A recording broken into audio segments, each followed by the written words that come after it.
Hello students, welcome to our channel. आज हम करने जा रहे हैं लेक्चर नंबर 8।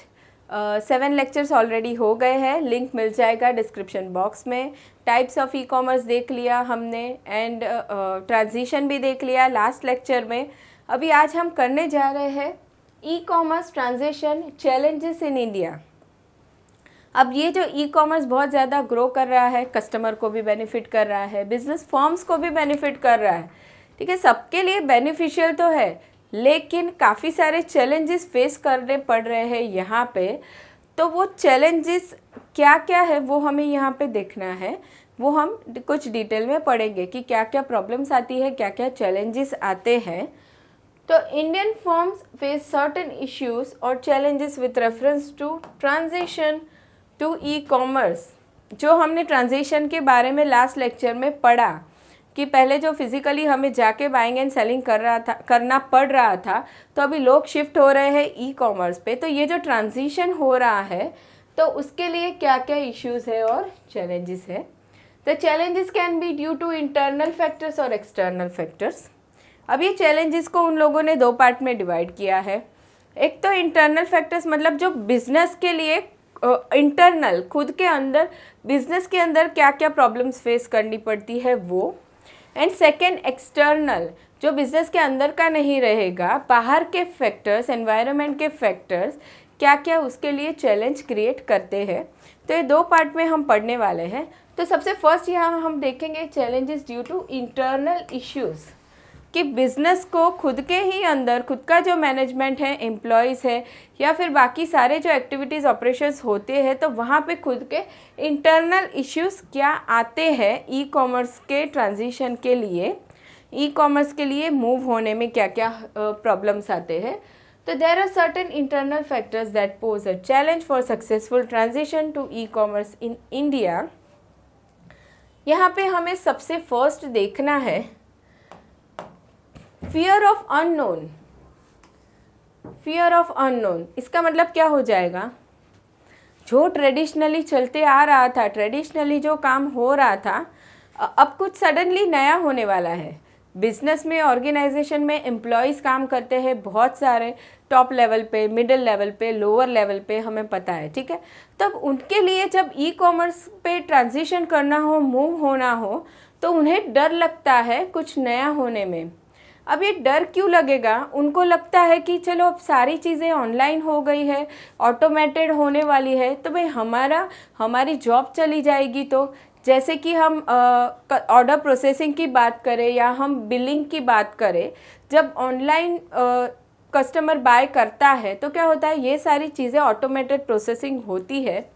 तो जो पर्सन खुद फिज़िकली बिलिंग करता था या ऑर्डर प्रोसेस करता था, तो उसे डर लगता है, फियर आ जाता है उसके मन में कि भाई अभी मेरी जॉब चली जाएगी तो अनएम्प्लॉयमेंट क्रिएट हो जाएगी तो मेरे लिए, तो उसे ये सारी चीज़ों का डर लगता है। इसके लिए एम्प्लॉयज़ भी रेजिस्ट करते हैं मूव होने में ई कॉमर्स पे। तो in some organisations employees fear that they may lose their jobs. डर लगता है उनको कि उनकी जॉब चली जाएगी। प्लस दूसरी चीज़ और एक क्या होती है कि हमें पता है, जब हम फिज़िकली कोई बिज़नेस स्टार्ट करने जाएं और जब हम ऑनलाइन कोई बिज़नेस स्टार्ट करते हैं, तो फिज़िकल बिज़नेस में क्या होता है, हमें जगह भी ज़्यादा लेनी पड़ती है एंड वहाँ पे हमें एम्प्लॉयज़ भी ज़्यादा रिक्रूट करने पड़ते हैं काफ़ी सारी चीज़ों के लिए, एंड उनको सैलरीज देना पड़ता है। ऑनलाइन में ये सारी चीज़ें कम हो जाती है, हमें ज़्यादा एम्प्लॉयज़ नहीं रखने पड़ते। तो ये जो कम एम्प्लॉयज़ रखने पड़ते हैं, वो भी एक फियर आता है एम्प्लॉयज़ के मन में कि भाई ऑनलाइन बिजनेस हो जाएगा तो एम्प्लॉयज़ की ज़्यादा ज़रूरत नहीं पड़ेगी एंड हमारी जॉब चली जाएगी। तो in some organisation employees fear that they may lose their jobs due to e commerce. Some of the employees fear that they may be deployed elsewhere once they become surplus on account of e commerce.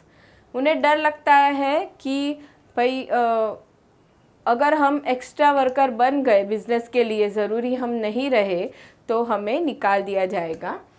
Now this fear may be justified as e commerce reduces the man power required for certain transactions such as procurement of material for production, order processing department and so on.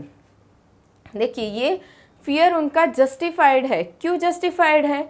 क्योंकि online business में man power या employees की requirement कम हो जाती है। Example उन लोगों ने बताया है, जैसे कि प्रोक्योरमेंट ऑफ मटेरियल की हम बात करें तो उस डिपार्टमेंट में भी एम्प्लॉयज़ कम रिक्वायर्ड होंगे, क्योंकि ऑनलाइन बिजनेस में हम क्या करेंगे, जैसे जैसे ऑर्डर आते जाएंगे वैसे सप्लायर के पास से सीधा कस्टमर तक गुड्स पहुंचाते जाएंगे। हमें खुद गुड्स लाके स्टॉक करने की ज़रूरत नहीं है, तो वहाँ पे एम्प्लॉयज़ कम रिक्वायर्ड है।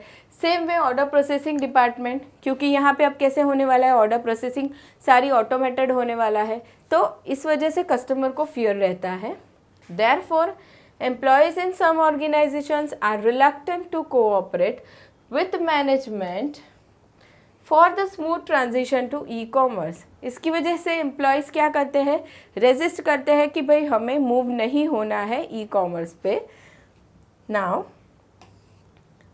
however management can overcome this problem by offering VRS or CRS to some employees whose jobs may become redundant due to e-commerce.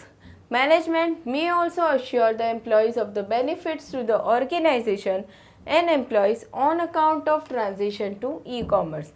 देखिए अभी ये प्रॉब्लम से बाहर आने के लिए मैनेजमेंट क्या कर सकता है, टॉप लेवल पे जो मैनेजमेंट रहता है वो क्या कर सकता है, वो उसके एम्प्लॉयज़ को क्या करेगा, ऑफर करेगा VRS और CRS। Now what is VRS, voluntary retirement scheme, या फिर CRS कंपलसरी रिटायरमेंट स्कीम। ठीक है, तो जो भी एम्प्लॉयज़ अभी ई कॉमर्स पे शिफ्ट होने की वजह से बिजनेस इसको नहीं चाहिए, ठीक है, तो वो एम्प्लॉयज़ के लिए ये स्कीम रखी जाएगी जिसके अंदर एम्प्लॉयज़ क्या करेंगे, फिर वो जॉब छोड़ के चले जाएंगे एंड इसके अंदर उनको कुछ बेनिफिट मिलेंगे ताकि उनका नुकसान ना हो।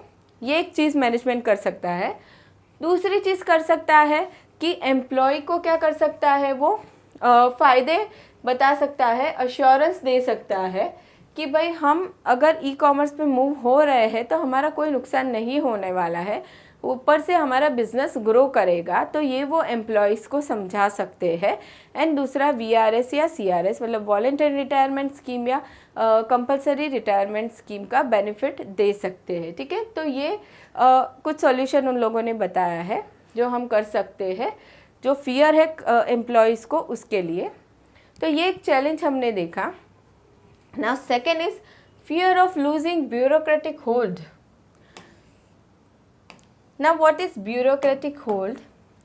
ब्यूरोक्रेटिक होल्ड मतलब जो भी सीनियर पर्सन रहता है, सीनियर एम्प्लॉई रहता है ऑर्गेनाइजेशन में या फिर टॉप मैनेजमेंट रहता है, अब क्या होता है, उसका कंट्रोल रहता है बिजनेस में सारी ही एक्टिविटीज़ पे। ठीक है, बाइंग हो रहा है, सेलिंग हो रहा है, कितना बाय करना है, क्या कितने कमीशन पे बाय मतलब क्या प्राइस पे बाय करना है, तो ये सारी ही चीज़ों में क्या होता है, कभी कभी टॉप लेवल मैनेजमेंट उनका फ़ायदा भी देख लेते हैं, उनका कमीशन भी देख लेते हैं, या फिर कभी कभी गुड्स का ब्लैक मार्केटिंग हो जाता है। ऐसी काफ़ी सारी चीज़ें होती है जिसका एडवांटेज उन्हें मिलता है। लेकिन अब जब ई कॉमर्स की बात होगी, ऑनलाइन ट्रांजैक्शन होगा, B2B होगा, बिजनेस टू बिजनेस, सीधा ऑनलाइन बाइंग एंड सेलिंग हो रहा है।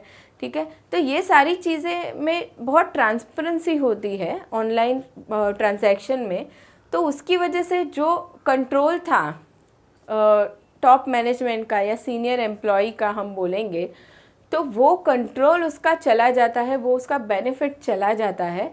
इसीलिए क्या होता है, वो पर्सन रेजिस्ट करता है ई कॉमर्स पे शिफ्ट होने के लिए।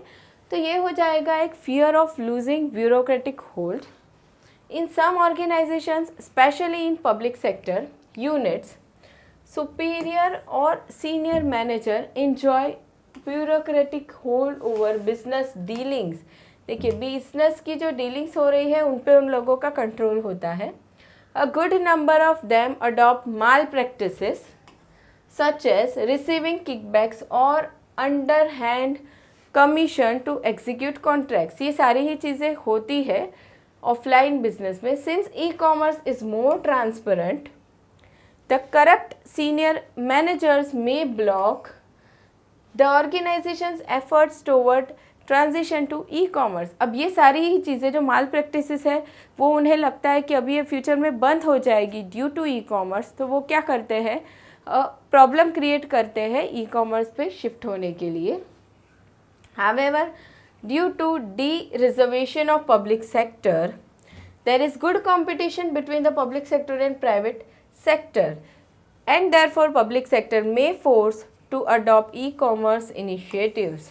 देखिए क्या हो गया, डी रिजर्वेशन हो गया अभी पब्लिक सेक्टर का, मतलब गवर्नमेंट ने कुछ सालों पहले काफ़ी सारी चीज़ें लिबरलाइजेशन कर दी, काफ़ी सारी बिजनेसेस प्राइवेट सेक्टर को भी अलाउ कर दिए। उसकी वजह से क्या हो गया, कंपटीशन बहुत बढ़ गया, और अब प्राइवेट सेक्टर अगर ई कॉमर्स पे मूव हो रहा है तो पब्लिक सेक्टर पे भी फोर्स आता है, प्रेशर आता है कि वो भी मूव हो जाए ई कॉमर्स पे। Now the transition to e-commerce may bring cultural changes in organization. The eBiz team that manages e-commerce initiative consists of young and dynamic people. They believe in professional work culture. The open work culture may be direct conflict with already established culture with which the senior member are well accustomed. Therefore, the senior manager members may oppose the cultural changes in organization on account of transition to e-commerce। अब यहाँ पे वो लोग बताना चाह रहे हैं कि क्या होता है, जब हम ई कॉमर्स की बात करते हैं तो वहाँ पे मोस्टली यंगस्टर्स काम करने वाले हैं, ठीक है। तो यंगस्टर्स का काम करने का जो तरीका रहता है वो डिफरेंट रहता है जो सीनियर लोग रहते हैं उनकी कंपैरिजन में। तो क्या होता है, जो सीनियर मेंबर है वो रेजिस्ट करते हैं कि भाई नहीं, हमें ई कॉमर्स नहीं चाहिए, क्योंकि हमारे कंपनी का, ऑर्गेनाइजेशन का काम करने का कल्चर ही पूरा चेंज हो जाएगा, इसलिए वो रेजिस्ट करते हैं। तब इस केस में बिजनेसेस को क्या करना है, कन्विंस करना है उनके सीनियर मेंबर को कि भाई जो ये नया कल्चर आ रहा है वो बेनिफिशियल ही है बिजनेस के लिए, वो कोई आपको हार्म नहीं पहुंचाएगा। देखिए अब आगे उन लोगों ने बताया है, the issue can be resolved by top management by creating a healthy environment for transition to e-commerce in the organization. The top level management needs to convince the senior manager regarding the relevance of e-commerce in competitive business world। क्या करेंगे, top management समझाएंगे उनके employees को कि भाई अभी आजकल के ज़माने में ई कॉमर्स में शिफ्ट करना बहुत ज़रूरी है, नहीं तो हम मार्केट में टिक नहीं पाएंगे, ठीक है। इसलिए उनको कन्विंस करना ज़रूरी हो जाता है। तो ये हमने कुछ थर्ड चैलेंज देख लिया यहाँ पे। Now next is problem of skills. चलिए प्रॉब्लम ऑफ स्किल्स आएगा यहाँ पे। ऑफकोर्स हम जो ट्रेडिशनली बिजनेस कर रहे थे एंड अब हम मूव हुए हैं ई कॉमर्स पे, तो ई कॉमर्स में स्किल्स ज़्यादा रिक्वायर्ड होती है, क्योंकि यहाँ पे क्या है, टेक्नोलॉजी यूज़ होने वाला है उसकी वजह से। तो कभी कभी क्या होता है, इसके एम्प्लॉयज़ के स्किल के रिलेटेड काफ़ी सारी प्रॉब्लम फेस करनी पड़ती है ऑर्गेनाइजेशन को। उनको क्या करना पड़ता है, ट्रेनिंग देनी पड़ती है, उनका डेवलपमेंट करना पड़ता है ताकि वो ई कॉमर्स बिजनेस में भी काम कर सके। तो in some organisation employees lack skills to deal with e-commerce activities. However, of late, organizations that operate e-commerce facilitate, provide training the staff।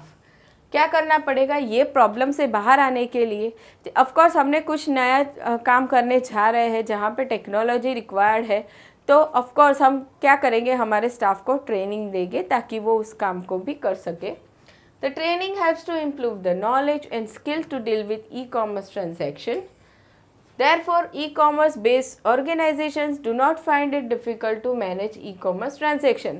जैसे कि हम बात करते हैं फिजिकली क्या होता था कि गुड्स कस्टमर आया लेने के लिए या फिर उसे होम डिलीवरी करना है, कस्टमर बाय करके चला गया, होम डिलीवरी करना है, तो वहाँ पे गुड्स कस्टमर को कैसे पहुँचाना है ऑफलाइन वो उसके एम्प्लॉय को पता था, बहुत ईजी था उसके लिए। जबकि अब हम ई कॉमर्स की बात करेंगे, ठीक है। अब ई कॉमर्स में कस्टमर ने कुछ ऑर्डर प्लेस किया है, वो गुड्स पहुंचाना है कस्टमर तक। अब लॉजिस्टिक के पास ऑर्डर पहुंच गया है प्रोसेस होने के लिए कि भाई कस्टमर तक गुड्स पहुंचना चाहिए, ठीक है। तो वो ऑर्डर किस तरीके से पहुंचेगा, ठीक है, वहाँ पे किस तरीके से प्रोसेस करना है ऑर्डर को, सारी ही चीज़ें ऑटोमेटेड हो जाएगी। तो इस सारी चीज़ों के लिए क्या होता है, एम्प्लॉय को ट्रेनिंग की ज़रूरत होती ही है। विदाउट ट्रेनिंग वो एम्प्लॉय बेचारा नहीं कर पाएगा। इसीलिए ऑर्गेनाइजेशंस क्या करते हैं, ट्रेनिंग एजुकेशन प्रोवाइड करते हैं ताकि ई कॉमर्स में एम्प्लॉय अच्छे से काम कर सके। चलिए, तो ये हो गए हमारे कुछ इंटरनल फैक्टर्स, इंटरनल चैलेंजेस। अब देखते हैं एक्सटर्नल इश्यूज़, जो बिज़नेस के हम बोलेंगे कि बाहर की तरफ से क्या क्या इश्यूज़ आ रहे हैं, बिज़नेस को फेस करने पड़ रहे हैं। तो यहाँ पे है lack of trust of customers. Customers को ट्रस्ट नहीं आता है ऑनलाइन बाइंग में। कभी कभी कैसे होता है, मान लो कोई पर्सन फर्स्ट टाइम बाय कर रहा है, या फिर कोई पर्सन कुछ नई वेबसाइट से फर्स्ट टाइम मंगवा रहा है प्रोडक्ट, या फिर और भी चीज़ें होती है। At the time of payment customer को डर लग रहा है कि हमारी इन्फॉर्मेशन लीक हो जाएगी, प्रॉब्लम हो जाएगा, या फिर कस्टमर को डर लगता है कि प्रोडक्ट हमारे पास बराबर से पहुंचेगा या नहीं, जैसा हमने मंगवाया था वैसा आएगा या नहीं, या फिर प्रोडक्ट परचेज़ करने के बाद कुछ प्रोडक्ट्स में, इलेक्ट्रॉनिक प्रोडक्ट्स जैसे हम बोलते हैं, जहाँ पे आफ्टर सेल सर्विस की भी रिक्वायरमेंट होती है, तो वो हमें बराबर से मिलेगी या नहीं। ये सारी ही चीज़ों में लैक ऑफ ट्रस्ट रहता है कस्टमर का, कस्टमर को डर लगता है। तो ये एक एक्सटर्नल फैक्टर हो जाता है, एक्सटर्नल चैलेंज हो जाता है बिजनेस के लिए।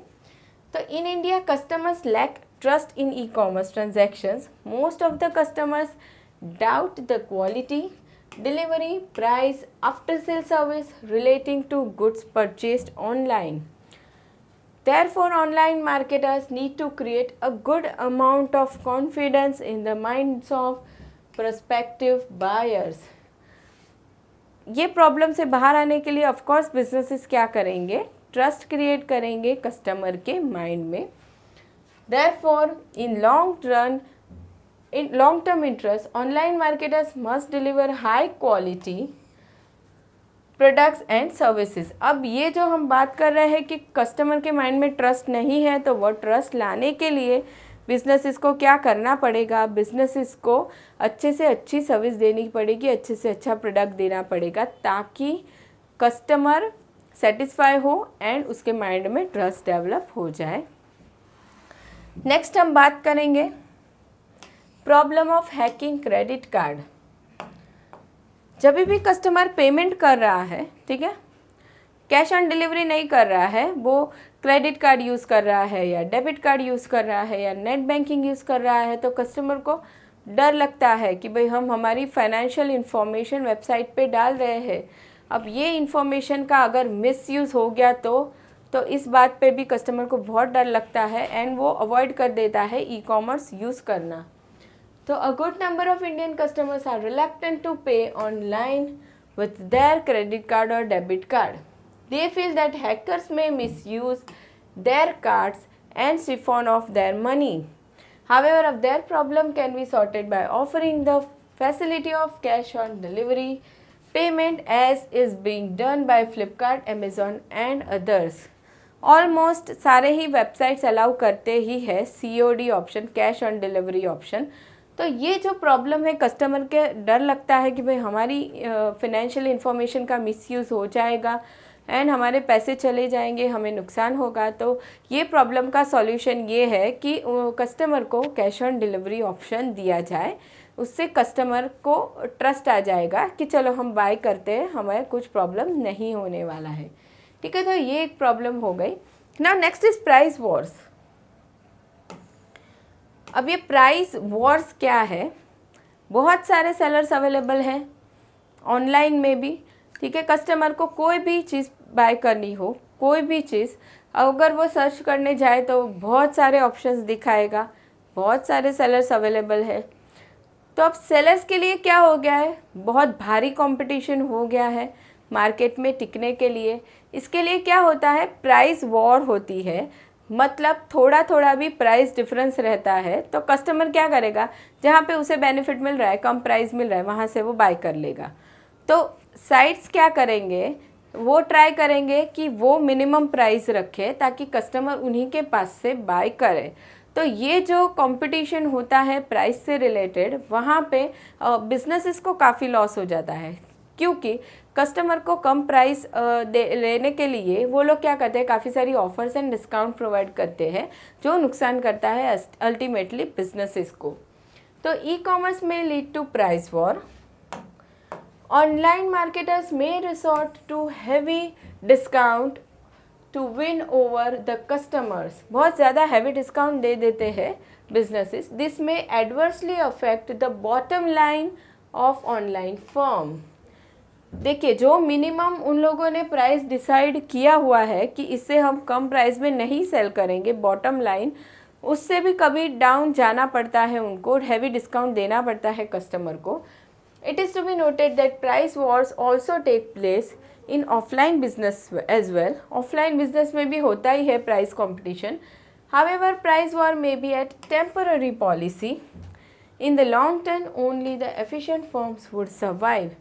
क्या बता रहे वो लोग, प्राइस कम करके हम सेल करना चाहेंगे, डिस्काउंट दे के सेल करना चाहेंगे, कस्टमर्स आएंगे ज़्यादा, नो डाउट, लेकिन ये सिर्फ आप टेम्पररी पीरियड के लिए ही कर सकते हो।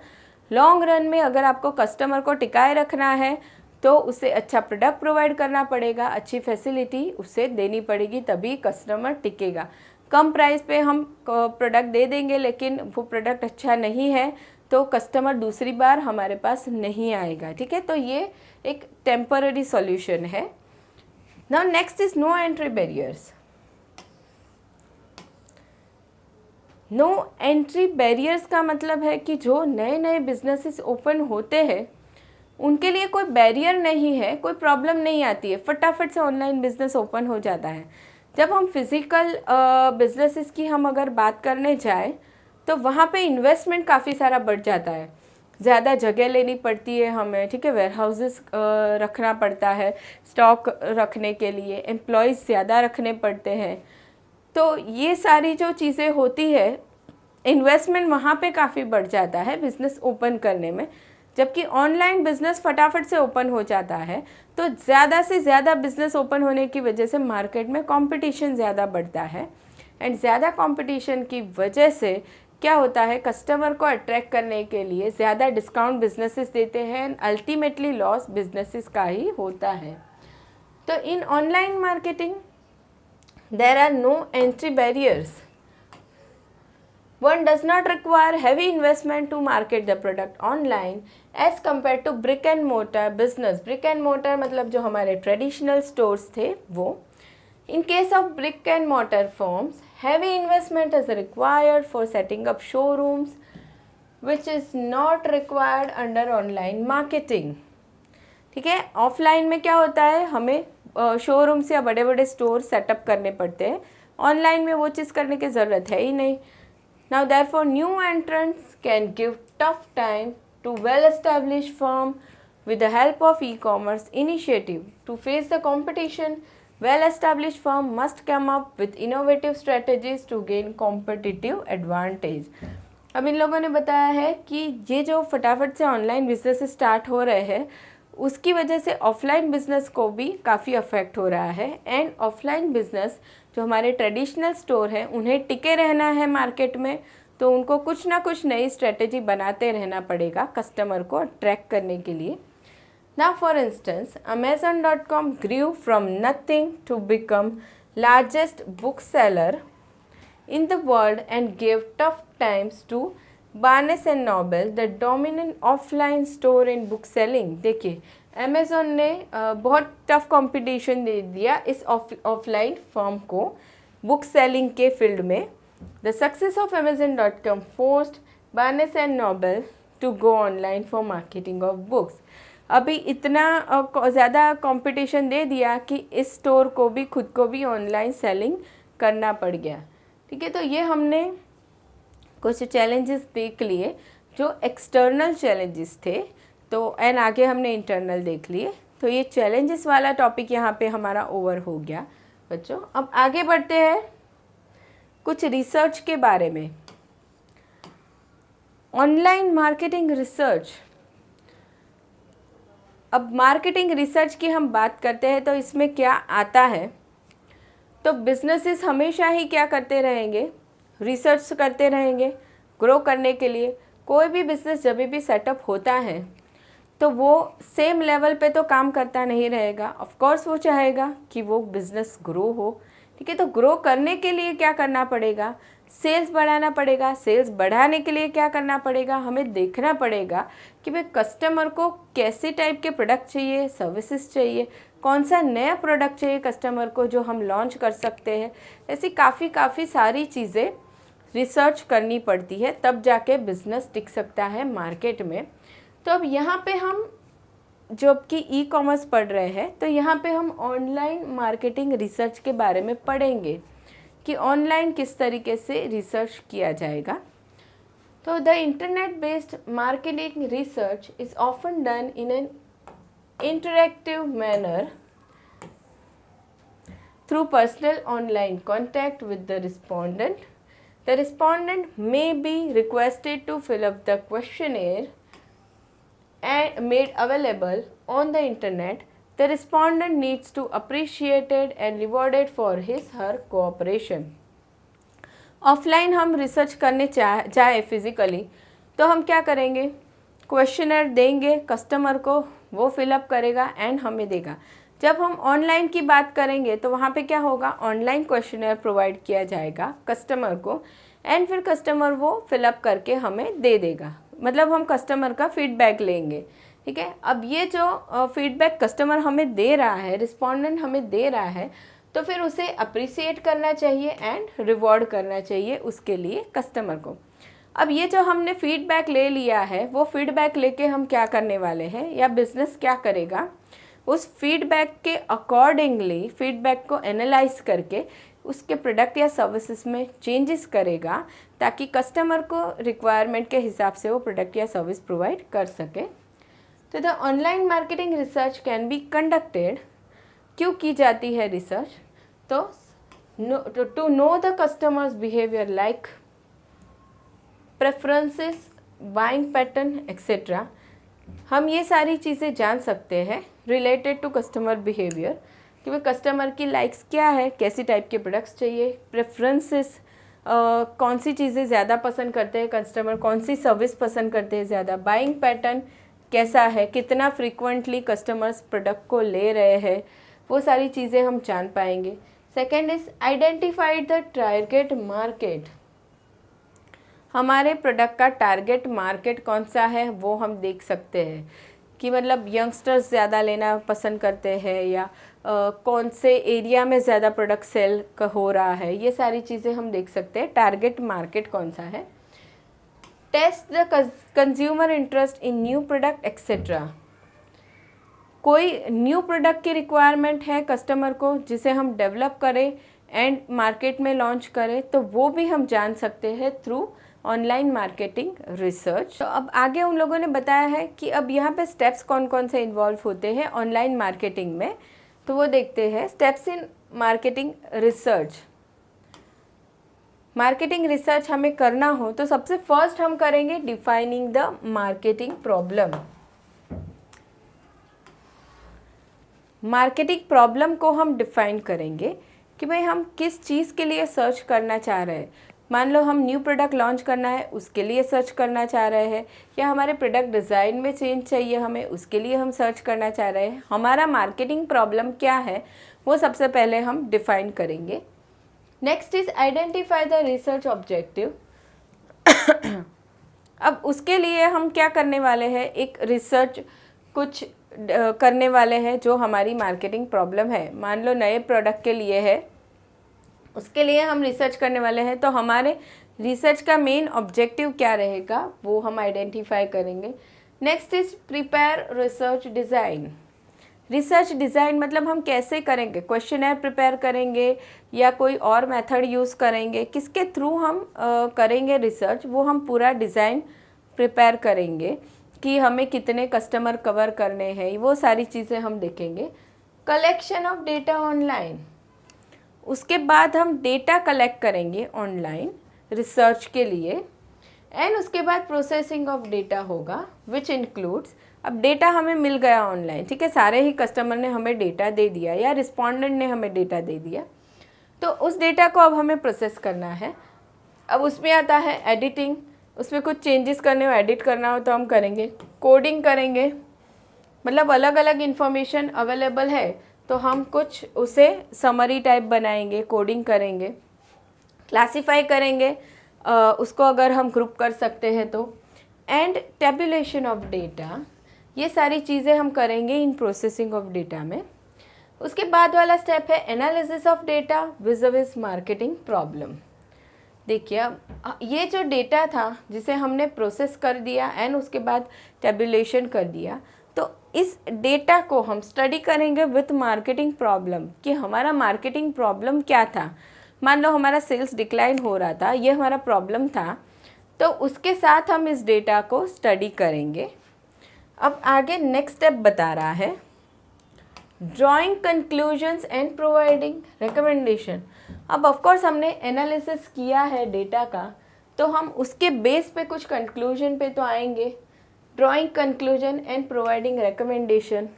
कंक्लूजन की हम बात करें तो मान लो सेल्स डिक्लाइन हुआ है, तो क्यों हुआ है, हमने स्टडी किया कि कस्टमर को लग रहा है प्राइस हाई है, उसकी वजह से हमारा सेल्स डिक्लाइन हो गया है, तो ये कुछ कंक्लूजन निकला, ठीक है। एंड प्रोवाइडिंग रिकमेंडेशन, अब उसके बाद उसके ऊपर हम रिकमेंडेशन प्रोवाइड करेंगे कि भाई प्राइस हमें कम करना है, कैसे करेंगे, रॉ मटेरियल चेंज करो या अदर कुछ कॉस्ट लग रही है वो कम करो, तो ये रिकमेंडेशंस हो गए। उसके बाद आता है प्रिपरेशन ऑफ रिसर्च रिपोर्ट, इस रिकमेंडेशन के बेस पे रिपोर्ट बनाया जाएगा। इम्प्लीमेंटेशन ऑफ रिकमेंडेशन, ये जो रिकमेंडेशन, अब रिकमेंडेशन मतलब सॉल्यूशंस जो बताए गए थे उनको इम्प्लीमेंट करना है, एंड उसके बाद फिर से हम रिव्यू करेंगे, रिव्यू ऑफ परफॉर्मेंस। जैसे मान लो हमें प्राइस हाई का जो प्रॉब्लम था उसके हमने सॉल्यूशंस रिपोर्ट में बताए, उसके बाद उसे इम्प्लीमेंट किया गया, तो अब फिर से रिव्यू करेंगे कि आफ्टर प्राइस चेंज सेल्स बढ़ा या नहीं बढ़ा, ठीक है। तो ये कुछ हमने स्टेप्स देखे मार्केटिंग रिसर्च के अंदर। अब आगे देखते हैं advantages of online marketing research. अब ये जो ऑनलाइन मार्केटिंग रिसर्च किया जाता है, कर रहे हैं हम, कुछ फ़ायदा तो होगा ऑफ कोर्स। तो क्या क्या फ़ायदे हैं, सबसे फर्स्ट है access to geographically diverse audience. Offline अगर हम रिसर्च करने जाएं तो हम एक लिमिटेड एरिया में, जोग्राफिक एरिया में सर्च कर सकते हैं, रिसर्च कर सकते हैं, लेकिन अगर हम ऑनलाइन रिसर्च करने जाते हैं तो जितने लोगों से हम रिसर्च करने वाले हैं या हम फीडबैक लेने वाले हैं, ऑफ कोर्स वो स्कोप हमारे पास बहुत बढ़ जाता है, ठीक है। हम ज़्यादा से ज़्यादा लोगों के ओपिनियन ले सकते हैं, उनका फीडबैक ले सकते हैं, वहाँ पे हमें जोग्राफिकल लिमिट बीच में नहीं आती है। उससे क्या होता है, उसके बेस पे हम जो कंक्लूजन्स निकालते हैं वो बहुत ज़्यादा परफेक्ट एंड क्लियर होते हैं। तो देखिए access to geographically diverse audience. In online marketing, research enables marketers to get information from geographically diverse audience. However, it may not be possible to obtain information from geographically diverse audience under offline or field marketing research. अगर हम offline research करने जाते हैं ना, तो हमें बहुत limited लोग मिलते हैं जिनसे हम फीडबैक ले सकते हैं, जबकि ऑनलाइन में हमारे पास स्कोप बहुत ज़्यादा होता है।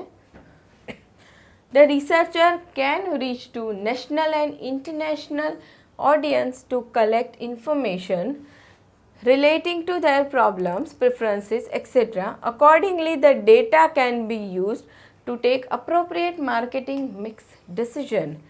यहाँ पे हम नेशनली एंड इंटरनेशनली भी फीडबैक ले सकते हैं कस्टमर्स से, उसके बेस पे हम क्या कर सकते हैं, marketing mix decision. Marketing mix हमने ऑलरेडी आगे के चैप्टर्स में पढ़ा हुआ है। व्हाट इज़ मार्केटिंग मिक्स, अलग अलग एलिमेंट्स होते हैं, जैसे कि प्राइस है, प्लेस है, प्रोडक्ट है, प्रमोशन है, ठीक है। ये सारे ही एलिमेंट्स, ये सारी ही चीज़ों का हम परफेक्ट कॉम्बिनेशन करके ट्राई करेंगे कस्टमर को सेल करने का, ताकि हमारे बिजनेस का सेल्स बढ़े। तो इस रिसर्च की वजह से हम क्या कर सकते हैं, ये जो मार्केटिंग मिक्स डिसीजन है वो हम परफेक्टली ले सकते हैं कि कौन सी प्राइस पे प्रोडक्ट अवेलेबल करना है, प्रोडक्ट कैसा डिज़ाइन करना है, कौन सी प्लेस पे अवेलेबल करना है, प्रमोशन कैसे करना है। तो ये सारे ही डिसीजन हम परफेक्टली ले सकते हैं। तो ये एक फर्स्ट एडवांटेज हो गया, access to geographically diverse audience.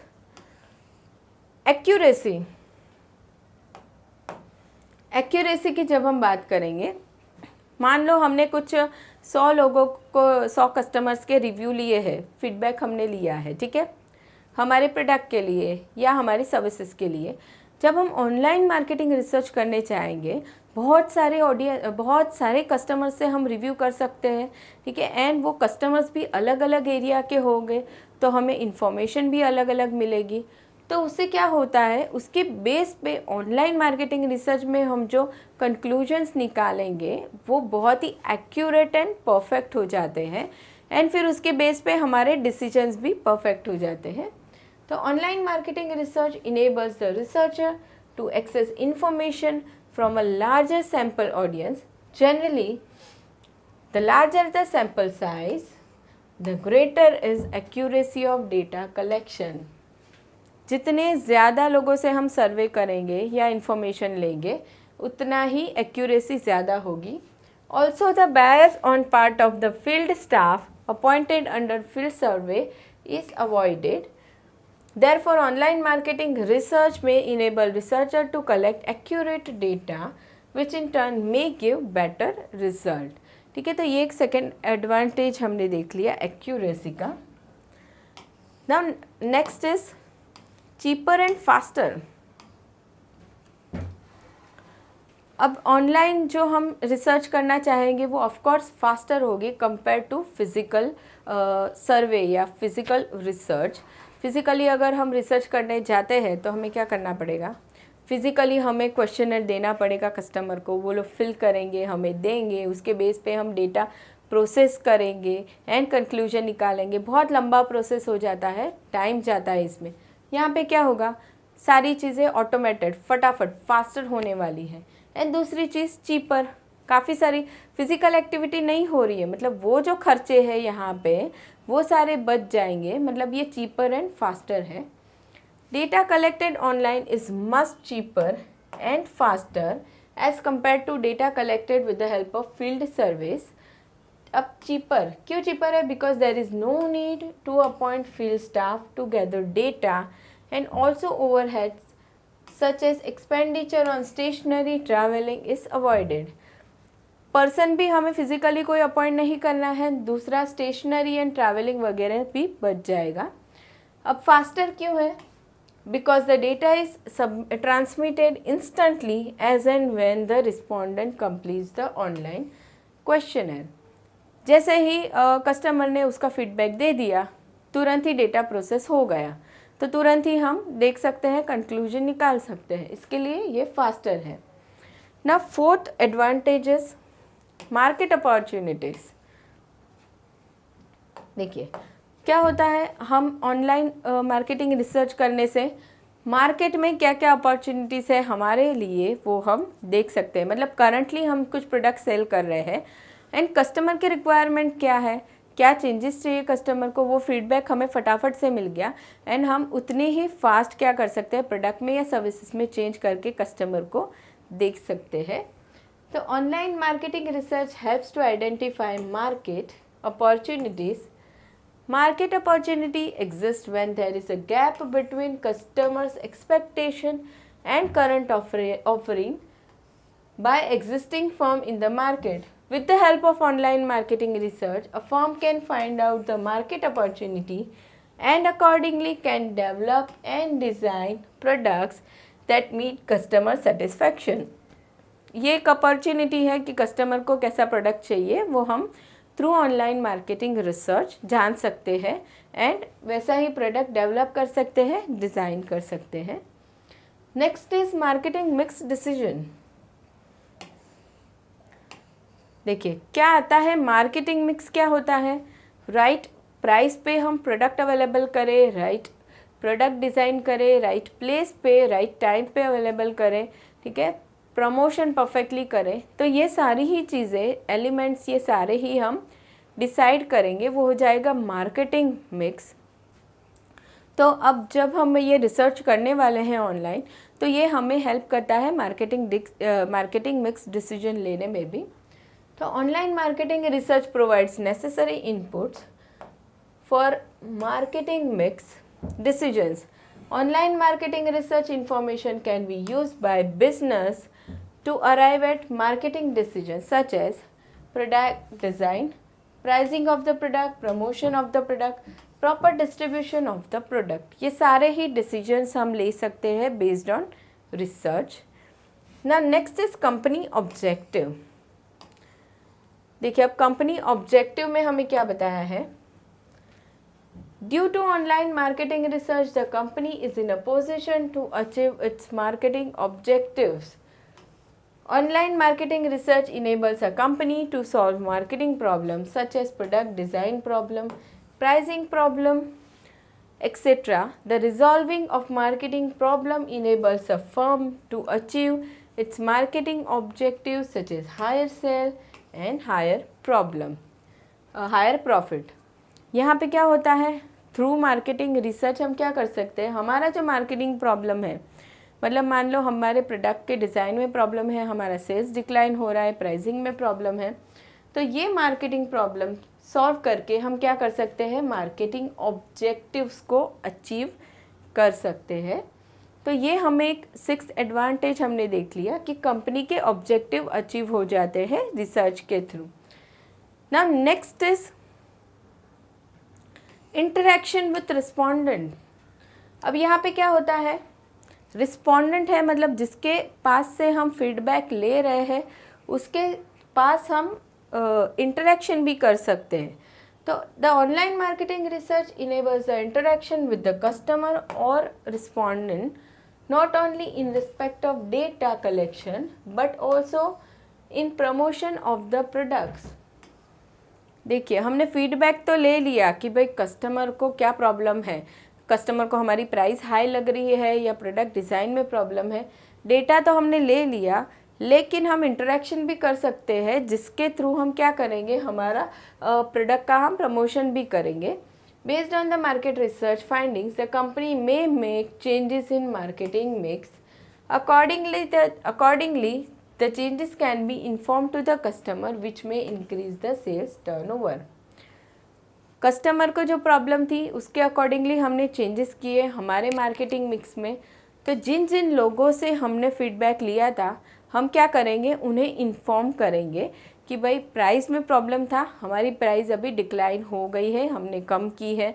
Product design में प्रॉब्लम था तो यस हमने प्रोडक्ट के डिज़ाइन को भी चेंज किया है। उससे क्या होगा, कस्टमर को पता चलेगा कि अच्छा हमारी रिक्वायरमेंट के हिसाब से कंपनी ने चेंजेस किए हैं, तो हम उसी से वापस परचेस करेंगे। तो क्या होता है, अल्टीमेटली फ़ायदा कंपनी का होता है, बिजनेस का होता है।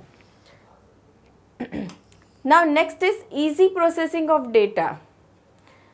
अब ऑफकोर्स हमने देखा ऑनलाइन मार्केटिंग रिसर्च हो रही है, सारी चीज़ें ऑटोमेटेड हो रही है, इसके लिए डेटा प्रोसेसिंग कैसे हो रहा है, इजी हो रहा है। मैन्युअली जो हम करते थे, फॉर्म फिलअप करो, उसके बाद डेटा कलेक्ट करो, प्रोसेस करो, अब यहाँ पे तो इजी हो गया एकदम, ऑनलाइन हम कर रहे हैं इंटरनेट यूज़ करके। तो market research data collected online can be easily and quickly processed for the purpose of analysis and interpretation. This is because the data is available in proper format which facilitates easy processing. The processing of data involves processing में क्या क्या चीज़ें आएगी, editing, coding, classification and tabulation, ये सारी चीज़ें आएगी processing of data में। तो ये हमने कुछ देख लिए एडवांटेजेस मार्केटिंग रिसर्च के। अब आगे बढ़ते हैं, देखते हैं लिमिटेशंस ऑफ ऑनलाइन मार्केटिंग, क्या क्या लिमिटेशंस है या चैलेंजेस है ऑफ ऑनलाइन मार्केटिंग। तो सबसे first is lack of response. Customer क्या करता है, कभी कभी रिस्पॉन्स नहीं करता है, क्योंकि फीडबैक देना कंपलसरी नहीं होता है on the part of the customer, तो वो नहीं देना चाहता रिस्पॉन्स, तो ये एक प्रॉब्लम है। At times, some customers may refuse to respond to all or some of the questions Therefore, the researcher may face the problem of obtaining responses from adequate number of people.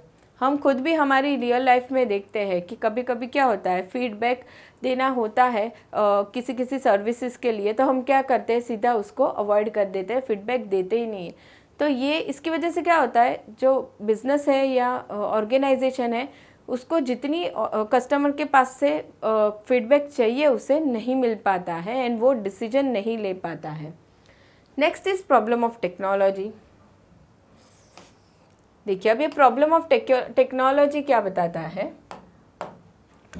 कभी कभी internet slow होता है या customer के पास proper facility available नहीं है questionnaire को fill करने की, तो ये सारी चीज़ों की वजह से कस्टमर रिस्पॉन्स नहीं कर पाता है, वो करना चाहता है फिर भी वो नहीं कर पाता है। तो some respondents may face the problem of outdated computers, problem with internet connection etcetera. For instance, longer download time for downloading the questionnaire and slow processing of web-based questions may lead to frustration on the part of customer and they may be demotivated to provide accurate and adequate responses which may affect the quality of research work. हमने questionnaire तो दे दिया customer को, लेकिन जब customer उसे download करने जा रहा है या उसे फिलअप करने जा रहा है तो प्रोसेसिंग में बहुत टाइम लग रहा है, तो कस्टमर क्या हो जाता है, इरिटेट हो जाता है, फ्रस्ट्रेट होता है और वो बोलता है जाने दो, हमें रिस्पॉन्स करना ही नहीं है, वो वहीं पे छोड़ देता है। तो ये हो गया problem of technology. Now next is respondent bias. Respondent bias का मतलब होता है कि कोई कस्टमर्स क्लियरली आंसर नहीं कर पाते, ठीक है, वो प्रॉपरली आंसर नहीं दे पाते कि भाई प्राइस प्रॉब्लम है या क्या है, वो बायस्ड हो जाते हैं। तो ये एक प्रॉब्लम है रिसर्च के अंदर। ऑनलाइन मार्केटिंग रिसर्च में lead to respondent bias. The respondent may provide biased responses. The researcher may find it difficult to overcome this problem, especially when there is lack of interaction between researcher and the respondent. It is to be noted that respondent bias may also take place in case of field or offline research as well. ठीक है, तो जैसे मान लो customer को पूछा गया कि आपको जो हमारी सर्विस प्रोवाइड की गई वो कैसी लग रही है, अच्छी है या ख़राब है या कैसी है, कस्टमर रिस्पॉन्ड ही नहीं कर पा रहा है, वो एकदम कंफ्यूज्ड है, बायस्ड है। तो इस केस में क्या हो जाता है, बिजनेसेस को पता नहीं चलता है कि हमारी सर्विस हमें इम्प्रूव करनी है या नहीं करनी है। एंड दूसरा, अगर लैक ऑफ इंटरेक्शन है तो वो आगे की इन्फॉर्मेशन वो लोग ले ही नहीं पाते हैं, ठीक है। तो ये एक प्रॉब्लम हो गई on the part of customer कि रिस्पोंडेंट बायस हो जाता है। Now next is unsuitable for certain products. देखिए ये ऑनलाइन मार्केटिंग रिसर्च की हम बात करें तो सारे ही प्रोडक्ट के लिए हम नहीं कर सकते। अब ये जो ऑनलाइन साइट पे प्रोडक्ट भी अवेलेबल होते हैं, वहाँ पे अभी मान लो कि बहुत एक्सपेंसिव चीज़ें हैं, वो वहाँ पे कोई बाय करना पसंद नहीं करता है। जैसे कि ज्वेलरी का एग्जांपल हम लेते हैं तो मोस्टली कोई बाय नहीं करता है, ऑफलाइन स्टोर से ही जाके सब बाय करना पसंद करते हैं। तो यहाँ पे क्या हो जाता है, उस केस में अगर कुछ रिसर्च करना हो बिजनेसेस को तो वो लोग नहीं कर पाते हैं। मतलब क्या, उन लोगों ने बताया कि सारे ही प्रोडक्ट के लिए ऑनलाइन मार्केटिंग रिसर्च सूटेबल नहीं है, वहाँ पे आपको ऑफलाइन जाके रिसर्च करना पड़ेगा। The online marketing research may be unsuitable for certain products such as for laundry products which are targeted to middle lower और lower income group. The real target customer for such products are housewives belonging to middle, lower and lower income groups. These housewives may not have internet facility to provide responses. अब यहाँ पे उन लोगों ने हमें example बताया है laundry product का, जिसके रिव्यूज़ हमें मिलेंगे मोस्टली मिडिल क्लास या लोअर क्लास लोगों से, जहाँ पे हाउसवाइफ्स ज़्यादा करके यूज़ करती है उस प्रोडक्ट को। तो मोस्टली क्या हो जाता है, उनके पास इंटरनेट फैसिलिटी भी कभी कभी नहीं होती है, उनके पास इतना टाइम भी नहीं होता है रिस्पॉन्स करने का। तो ऐसे केसेस में आप अच्छे से रिव्यू नहीं ले पाते हो, फीडबैक नहीं ले सकते हो कस्टमर का। तो ये हमने कुछ देख लिए प्रॉब्लम या चैलेंजेस जो आते हैं ऑनलाइन मार्केटिंग रिसर्च करते टाइम। स्टूडेंट्स, तो यहाँ पे अभी हमने ये टॉपिक भी देख लिया है एंड सारी ही चीज़ें हमने पढ़ ली है ई कॉमर्स के रिलेटेड। एंड यहाँ पे आपका चैप्टर नंबर 5 भी ख़त्म हो चुका है। कुछ क्वेश्चन हो तो आप बता सकते हैं कमेंट सेक्शन में। वीडियो पसंद आया हो तो प्लीज़ लाइक एंड शेयर कर देना। Thank you students.